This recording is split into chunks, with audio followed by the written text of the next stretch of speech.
guys, welcome back to the Mokey channel. Yeah, today I brought you a little deck here. It's not of the twin series, it's just a single deck. I've built this deck for fun. It's not really competitive, but it's a lot of fun. Not so much for your opponent, but at least for yourself. So as you already can see, it's a Monarch deck in front. It's a Monarch Soul Control deck. And also hand control. I probably would call this Monarch Soul Control with Warrior Toolbox. Yeah. So we play 3 Testalos because if you tribute him by Soul Exchange or like Brain Control or Snatch Steal, your opponent goes -1, very easy. Contributing his monster and then ditching one hand card from him. He's the easiest, yeah, the most consistent Monarch in my opinion, and this is a discarding deck, so yeah, it's a bitch to deal with. But so on Mephiст, let's give Mephiст some love. He deserves it.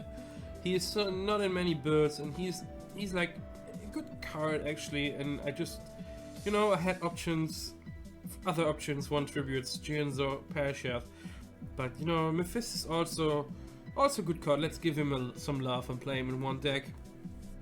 He's good as a piercer. He discards one card. Yeah, one breaker. Yeah, back row is a thing, so let's pop some back row. He's a staple in so many decks.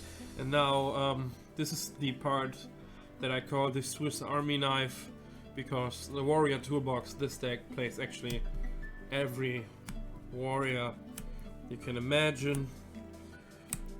So yes, this deck practically has a lot of answers for a lot of things just by this Warrior Toolbox.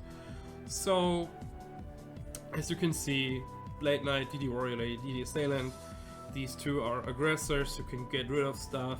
Blade Knight for flip effects. Ninja Master Sasuke, if you play like against Chaos, he can get rid of this Chaos Sorcerers and PLS that sit there in defense position, in case you were wondering what he does. Yeah, the Mystic Swordsman, getting rid of flip effect monsters, really easy to deal with. No Exiled Force, yeah, gets pretty much rid of everything that I need to get rid of.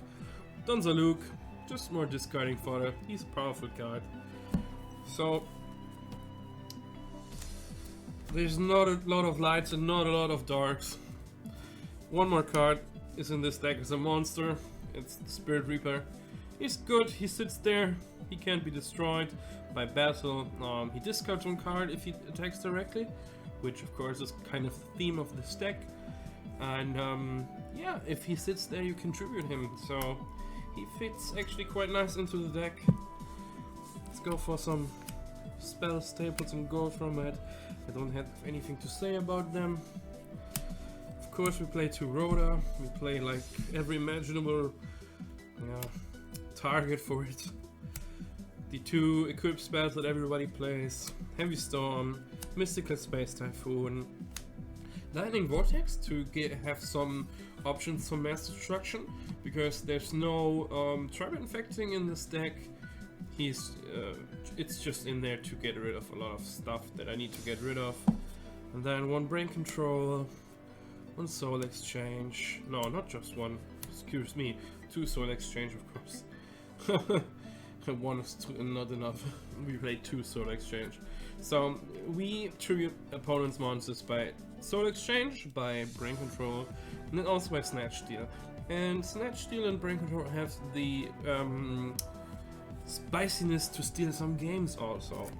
Yeah, and in case you were wondering, Soul Control of course can tribute face-down effect monsters, so we can get rid of flip effects by that. But also our Swiss Army knife Warrior Toolbox get rid of a lot of flip effects. That's why we don't need Nobleman. And now, as you already can see and tell, this deck plays a lot of traps.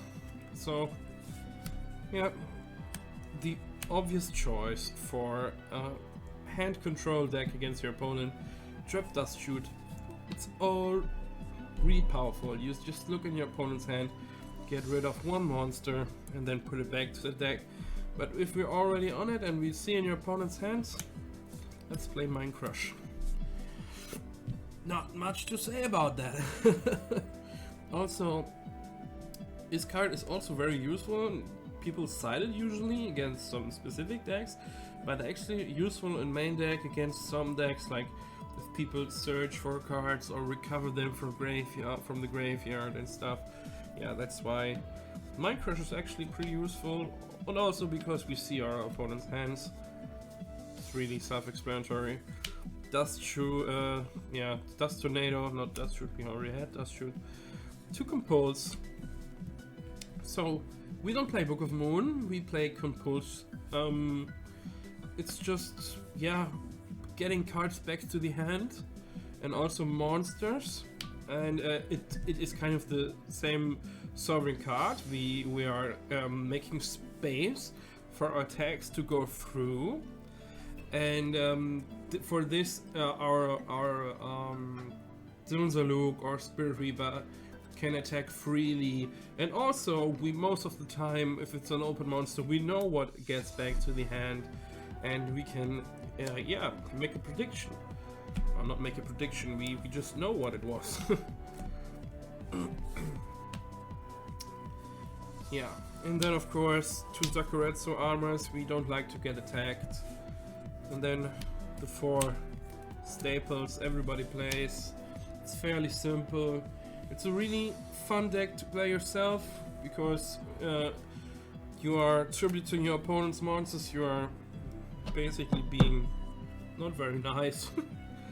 And this deck steals games so fast. And if you have the Warrior Toolbox, which is kind of underrated, I feel like sometimes, because like the Warrior Toolbox is actually in this regard more flexible than I even thought. Like when I built this deck, I was like sure already that I would put a kind of mini Warrior Toolbox, because I wanted on the Luke, I wanted Exile Force, and I was like, okay, what else we got put in? DD Warrior, DD Assailant. And then I thought about, what about flip effects? Okay, let's put in Blade Knight.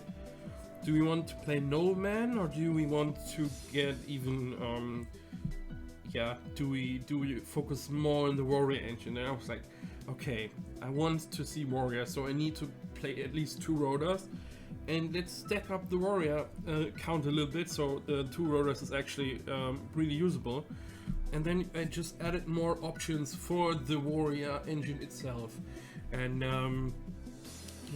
it deals with a lot of problems better than I thought. And also this card, like this card is actually pretty good. I was beforehand not really optimistic about this card, but in these times where Chaos Turbo and Chaos Control is running around like all the time, like in every deck, basically like 70-80%, and he just gets rid of them. It's so easy to run into Chaos Sorcerer in defense position and just pop them away. And yeah, and then he's like 1800 in attack mode. That's like that's respectable. Yeah, so I think we are through with this deck. It's fairly simple, fairly easy. Yeah, I hope you enjoyed it. That's it for me, guys. Peace out.